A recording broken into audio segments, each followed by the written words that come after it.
And yung good day, masayang araw. For this video is ipiplex ko lang po ito. Ayan. Ito po ay Joy. Ayan. Joy po to.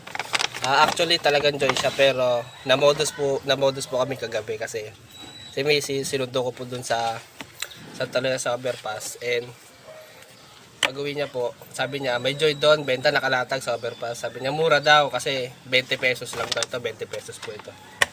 20 pesos lang po talaga siya. Then sabi ko, bakit ang mura naman? Baka mamaya peke yun. Hindi, nakasil daw, sabi ni Mrs. Siyempre, si Mrs. gusto makatipid.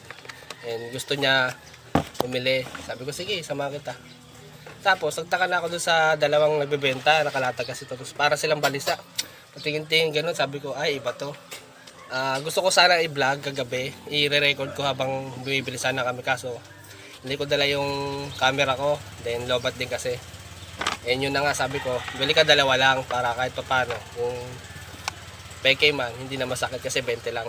20 lang naman talaga siya. Pero sabi ni Mrs. dagdagan mo pa ng isa kaya naging 3. Eh yun, naging 3. Di pagdating namin sa bahay, magugasan na siyang plato, chinik niya. And yun, yung tubig nga lang po yung laman nito sa loob na may halong konting ano. Siyempre, si Mrs. gusto lang din naman makatipid. Ito siya, binuksan niya ng isa, talagang tubig lang yung laman.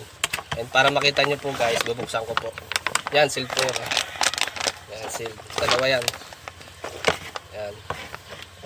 Para lang po dun sa iba po na maloloko po ng ibang tao, ng mga nanloloko po na yon. Yan, bukasa po siya. Kasi ito po. Tubig lang po siya.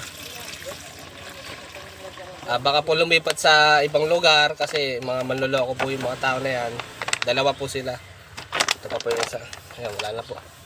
Baka pumunta dun sa lugar nyo guys. Kagabi andito sila sa may Marcos Highway, sa may Santa Lucia, sa may East, Robinson East. Doon sila nakapesto. Siyempre baka lumipat po sa lugar nyo. Maging aware na po kayo guys. Ito po, tubig din po yan. Tubig lang po yan. Yun. Sana po may pakalat po yung video na to para hindi na po makapanloko. Pag nakita po kayong ganito, pwede na po kayong magtaka. Alugin nyo po kagad. Kasi yung tunay po, makunat siya, tapos hindi siya maalog. Pero pag maalog nyo po, tubig lang po talaga yun. Yan. Yun po, maraming salamat po sa panonood din. Sana po paki-share yung video na ito para po maging aware po sa lahat. Yan. Thank you.